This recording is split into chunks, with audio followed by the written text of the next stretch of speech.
इस वीडियो में हम भारतीय संविधान के सभी भाग देखेंगे। देखिए, इस टॉपिक से एग्जाम में क्वेश्चन पूछे ही जाते हैं, तो इसलिए वीडियो आपके लिए महत्वपूर्ण होने वाला है। आप वीडियो पूरे एंड तक देखते रहिए। तो चलिए आज के वीडियो शुरू करते हैं। तो यहाँ पर सबसे पहले बात करें कि भारत के मूल संविधान में 22 भाग हैं, लेकिन बाद में समय समय पर संविधान संशोधन के द्वारा भारतीय संविधान में भाग 4A, 9A, 9B और 14A को जोड़ा गया था, और जो भाग 7 था इसे समाप्त यानी कि इसे निरस्त कर दिया गया था। तो इस प्रकार से संविधान में कुल भागों की संख्या वर्तमान में कितनी हो गई है? तो 25 हो गई है। तो अगर आपसे क्वेश्चन पूछा जाए कि भारत के मूल संविधान में कितने भाग हैं, तो 22 है, और इन सभी को लगाकर टोटल भागों की संख्या कितनी है? तो 25 है। अब यहाँ पर बात करें भाग 1 की, तो भारतीय संविधान का जो भाग 1 है इसमें क्या है? संघ और उसके राज्य क्षेत्र, जो कि अनुच्छेद 1 से 4 तक है। यानी कि भाग 1 में है कि भारत जो है राज्यों का संघ है, इसमें नए राज्यों की स्थापना, नए राज्यों का प्रवेश, उनके सीमा क्षेत्र के बारे में भाग 1 में बताया गया है। इसके बाद भाग 2 में है नागरिकता, जो कि अनुच्छेद 5 से 11 तक है। आप सभी जानते हैं कि भारत में एकल नागरिकता का प्रावधान है, तो भारत में किस प्रकार से किस व्यक्ति को नागरिकता दी जा सकती है, किस प्रकार से समाप्त हो सकती है, तो ये सभी नागरिकता संबंधित प्रावधान भाग 2 में किए गए हैं, जो कि अनुच्छेद 5 से 11 तक हैं। इसके बाद है भाग 3। तो देखिए, भारतीय संविधान के भाग 3 की बात करें तो भाग 3 में मौलिक अधिकारों को रखा गया है, यानी कि फंडामेंटल राइट्स किस भाग में है? तो भाग 3 में है। मौलिक अधिकार अनुच्छेद 12 से 35 तक हैं। अब देखिए, मौलिक अधिकारों की बात करें तो भारतीय संविधान में मौलिक अधिकारों को संयुक्त राज्य अमेरिका के संविधान से लिया गया है। और देखिए, वर्तमान में भारतीय संविधान में 6 मौलिक अधिकार हैं। देखिए, पहले 7 मौलिक अधिकार थे, लेकिन अब वर्तमान में कितने हैं? तो 6 हैं।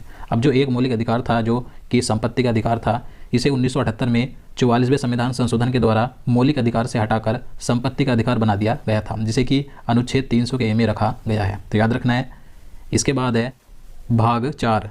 तो देखिए, भारतीय संविधान के भाग 4 में राज्य के नीति निर्देशक तत्व को रखा गया है, जो कि अनुच्छेद 36 से 51 तक है। तो राज्य के नीति निर्देशक तत्व किस भाग में है? भाग 4 में।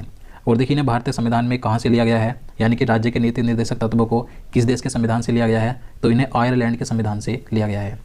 इसके बाद है भाग 4 का ए, यानी कि इसे हम 4 का कै भी कह सकते हैं। तो भाग 4 के ए में क्या है? मूल कर्तव्य, यानी कि जो मौलिक कर्तव्य है ये भाग 4 के ए में है, और इन्हें अनुच्छेद 51 के ए में रखा गया है। देखिए, मौलिक कर्तव्यों की बात करें तो मौलिक कर्तव्यों को संविधान में स्वर्ण सिंह समिति की सिफारिश पर 1976 में 42वें संविधान संशोधन के द्वारा जोड़ा गया था। देखिए, मूल कर्तव्य पहले मूल रूप से 10 थे, लेकिन वर्तमान में अब इनकी संख्या कितनी है? तो 11 है। वर्तमान में मूल कर्तव्य की संख्या है 11 है। अब जो 11वां मूल कर्तव्य था ये 2002 में 86वें संविधान संशोधन के द्वारा जोड़ा गया था। अब देखिए, कई बार एग्जाम में ये भी पूछा जाता है कि जो 11वां मूल कर्तव्य है वो कौन सा है? तो 6 वर्ष से 14 वर्ष की आयु तक के सभी बच्चों को निःशुल्क शिक्षा का प्रावधान, तो ये 11वां मूल कर्तव्य जोड़ा गया था। और देखिए, बात करें भारतीय संविधान में मूल कर्तव्य को किस देश के संविधान से लिया गया है? तो इन्हें रूस के संविधान से लिया गया है। तो इसके बाद बात करें भाग 5 की, तो देखिए, भाग 5 में संघ की बात की गई है, जो कि अनुच्छेद 52 से 151 तक है।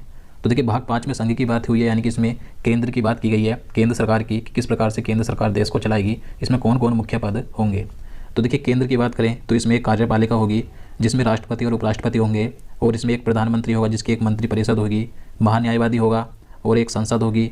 इसी के साथ कार्य संचालन होगा, विधायी प्रक्रिया होगी, वित्तीय विषयों के संबंध में प्रक्रिया होगी, संघ की न्यायपालिका होगी, यानी कि एक सुप्रीम कोर्ट होगा, और नियंत्रक एवं महालेखा परीक्षक होगा। तो इन सभी के बारे में भाग 5 में प्रावधान किया गया है। इसके बाद है भाग 6।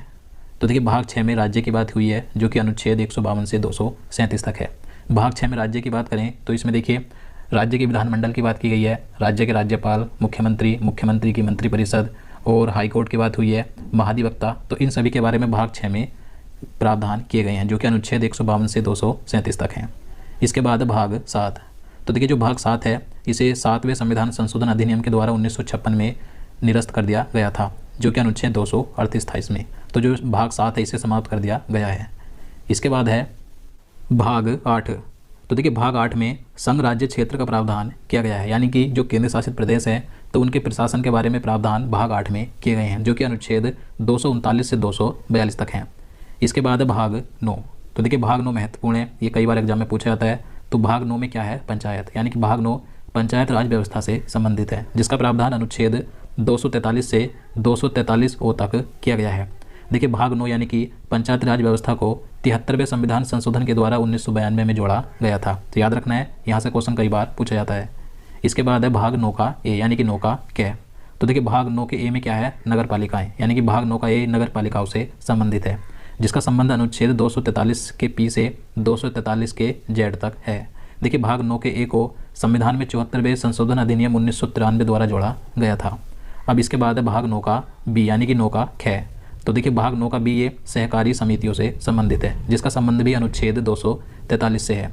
देखिए भाग 9 के बी को 97वें संविधान संशोधन अधिनियम 2011 द्वारा भारत में काम कर रही सहकारी समितियों के संबंध में जोड़ा गया था। तो भाग 9 का ख यानी कि 9 का बी किससे संबंधित है, यानी कि इसमें क्या है, सहकारी समितियाँ। इसके बाद आगे बात करें तो इसके बाद है भाग 10। तो भाग 10 में है अनुसूचित और जनजाति क्षेत्र, जो अनुच्छेद 244 से 244 ए तक हैं। तो देखिए भाग 10 में अनुसूचित तथा जनजातीय क्षेत्रों के, यानी कि एससी और एसटी जनजातीय क्षेत्रों के प्रशासन के विषय में उपबंध किए गए हैं। इसके बाद है भाग 11।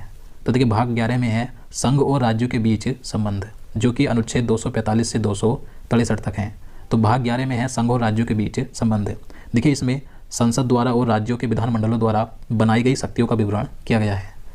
इसके बाद आगे बात करें तो भाग 12 में है वित्त, संपत्ति, संविदाएं और वाद, जिसका वर्णन अनुच्छेद 264 से 300 के ए तक किया गया है। यानी कि देखिए भारतीय संविधान के भाग 12 में वित्त आयोग के गठन का प्रावधान किया गया है, और जो संपत्ति संबंधी प्रावधान है तो वे सभी भाग 12 में किए गए हैं। जैसे कि अनुच्छेद 300 के ए में क्या है, तो जो संपत्ति का अधिकार है तो वो कानूनी अधिकार है, तो ये सभी भाग 12 में है।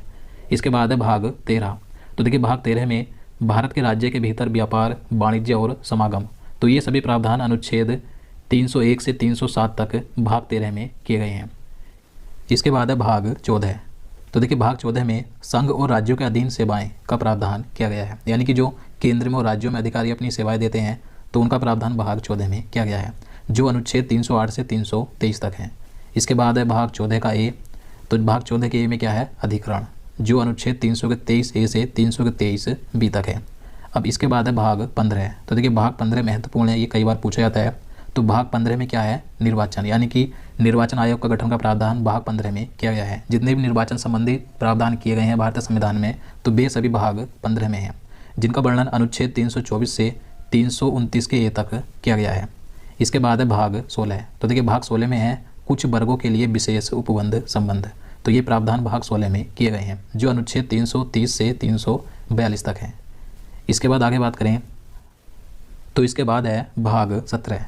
तो देखिए भाग 17 में है राजभाषा, जिसका वर्णन अनुच्छेद 343 से 351 तक किया गया है। अब देखिए इसमें क्या कहा गया है कि संघ की राजभाषा हिंदी और लिपि देवनागरी होगी। तो ये भाग 17 में कहा गया है कि जो संघ की राजभाषा है वो क्या है, हिंदी है, और लिपि है देवनागरी। और इसी के साथ देखिए इसमें राज्य की राजभाषाओं का प्रावधान भी किया गया है, और सुप्रीम कोर्ट और हाई कोर्ट में अधिनियमों, विधेयकों और आदि के लिए प्रयोग की जाने वाली भाषा क्या होगी, तो इसका प्रावधान भी भाग 17 में किया गया है। इसके बाद है भाग 18। तो देखिए भाग 18 भी महत्वपूर्ण है। भाग 18 में है आपात उपबंध, यानी कि भारत में जो 3 प्रकार के आपातकाल लगाए जाते हैं तो उनका प्रावधान भाग 18 में किया गया है, जिनका वर्णन अनुच्छेद 352 से 360 तक किया गया है। तो देखिए भारत में 3 प्रकार के आपातकाल लगाए जाते हैं। राष्ट्रीय आपातकाल जो कि अनुच्छेद 352 के तहत लगाया जाता है, राष्ट्रपति शासन जो कि राज्य में लगाया जाता है, राज्य आपातकाल होता है, तो यह अनुच्छेद 356 के तहत लगाया जाता है। इसके बाद तीसरा होता है वित्तीय आपातकाल, जो कि अभी तक कभी भी नहीं लगा है, ये अनुच्छेद 360 के तहत आयुष, नेहा, तुम लोगों के पास ये अनुच्छेद 360 के तहत लगाया जाता है। इसके बाद है भाग 19। तो देखिए भाग 19 ये प्रकीर्ण से संबंधित है, जिसका वर्णन अनुच्छेद 361 से 367 तक किया गया है। इसके बाद है भाग 20। तो देखिए भाग 20 महत्वपूर्ण है, यहाँ से क्वेश्चन कई बार एग्जाम में पूछा जाता है। तो भाग 20 में क्या है, संविधान संशोधन, जिसका वर्णन अनुच्छेद 368 में किया गया है। यानी कि अगर आपसे क्वेश्चन पूछा जाए कि भारतीय संविधान में जो संविधान संशोधन किए जाते हैं तो ये किस भाग के तहत किया जाता है, तो ये भाग 20 के तहत किया जाता है। और अगर अनुच्छेद पूछा जाए कि संविधान संशोधन किस अनुच्छेद के तहत किया जाता है तो अनुच्छेद 368 के तहत किया जाता है। और भारतीय संविधान में संविधान संशोधन करने की प्रक्रिया को किस देश के संविधान से लिया गया है, तो ये लिया गया है दक्षिण अफ्रीका से, तो याद रखना है। इसके बाद आगे बात करें तो अगला है भाग 21। तो देखिए भाग 21 में है अस्थायी संक्रमणकालीन और विशेष उपबंध, जिनका वर्णन अनुच्छेद 369 से 392 तक किया गया है। अब देखिए इसमें क्या है, तो देखिए भाग 21 कुछ अस्थायी परिवर्ती और विशेष प्रावधान करता है। जैसे कि इसमें एग्जाम्पल के तौर पर बता दूं, जम्मू कश्मीर के लिए विशेष प्रावधान किए गए थे अनुच्छेद 370 में।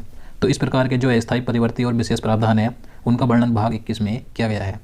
इसके बाद है और लास्ट है भाग 22।